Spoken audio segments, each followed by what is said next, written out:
Eto na mga kapatid, kausapin na po natin ang ating winner for What's on Your Mind ngayon. Wala po sa Cagaco. Sitio Caghako, Baybay, Leyte. Uy, kababayan mo ito, baby. Siya po ay 42 years old, dati pong kasambahay. Ang mister niya noon po ay isang truck driver at dalawa po ang kanilang anak. At nakikinig po sila ngayon sa radyo. Radyo sa cellphone, uso na yan. Minsan din daw nakakapanood sila sa TV. Saan ang gagaling yung signal? Ayan, tanungin natin kung anong stasyon natin dyan sa Leyte. Magandang umaga, Crispina Evangelio.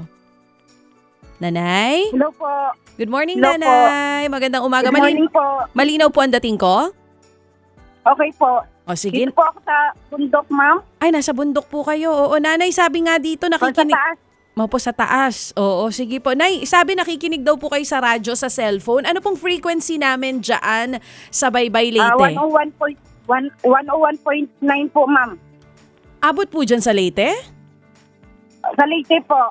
Bali, kwan siguro sa Cebu. Kwan siguro ng Cebu. Ah, umaabot Sa dyan.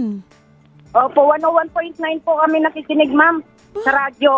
Umaabot sa Leyte. 101.9, no? Kasi ang Baybay girl, oo, tawid lang naman ng Cebu Oh, at Cebuano wow. speaking itong Baybay. Oo. Sure mo diha, Day? Po. Sigurado pod mo, Day? Po. Sigurado pod mo nga nakapaminaw mo sa signal na nagikan sa Sugbo? Sa signal po ng radyo lang po, sir. Mao di ay na, 101.9 di ay. Opo. O sige. Unsa may ato, Day? Sir, Tagalog po ako, sir. Ay, nako, Tagalog. Ikaw sorry, talaga gay. eh. Taga Mindoro. Taga Mindoro po ako, sir. Oo. Paano po kayo napadpad dyan sa Leyte? ng Baybay. Taga dito po yung asawa ko, ma'am.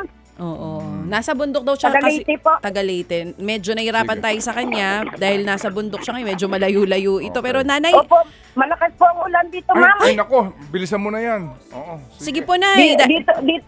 Dito po ako sa taas ng bundok.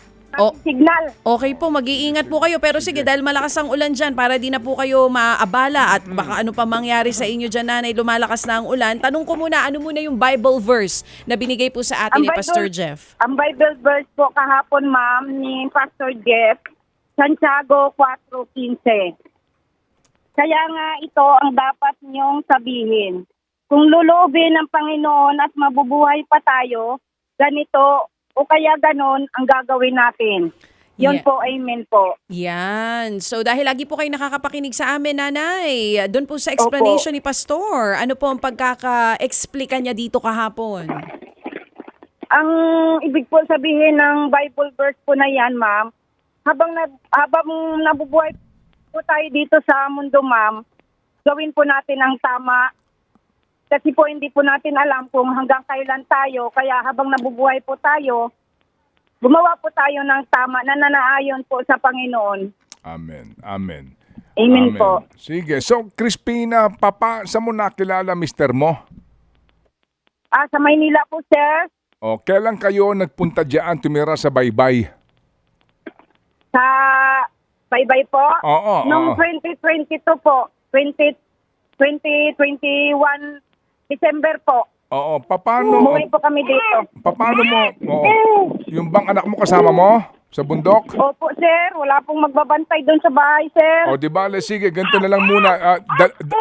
2,000 yung premyo mo galing kay Happy Dabawenyo tsaka kay Happy Kay. Saan mo balak gamitin? Sa mga anak ko po, sir. Pambili ko po ng gatas, diaper. Pampagkain po nila, sir. Sige. Bigas. Oo, sige, ganito na lang kasi mga kamo malakas yung ulan. Opo. Bigyan mo lang kami ng patunay sa kwento mo. Papadala namin sa yung 2,000. Hindi sa amin galing ito, ha? Mag-iingat ikaw. Opo, sir. Thank you po talaga. Oo, malaking tulong talaga sa inyo to, naunawaan namin. Sige, pag Opo, next time, tawagan ka namin pag maganda na ang panahon dyan para ka namin makumusta. Hintayin namin lang yung iyong kwento, ha? Yung mga prueba. Opo, Okay? sir. Sige, mag-iingat kayo Opo. sa baba. Oo. Gusto ko sana magtanong. Sige. Salamat, Crispina, ha?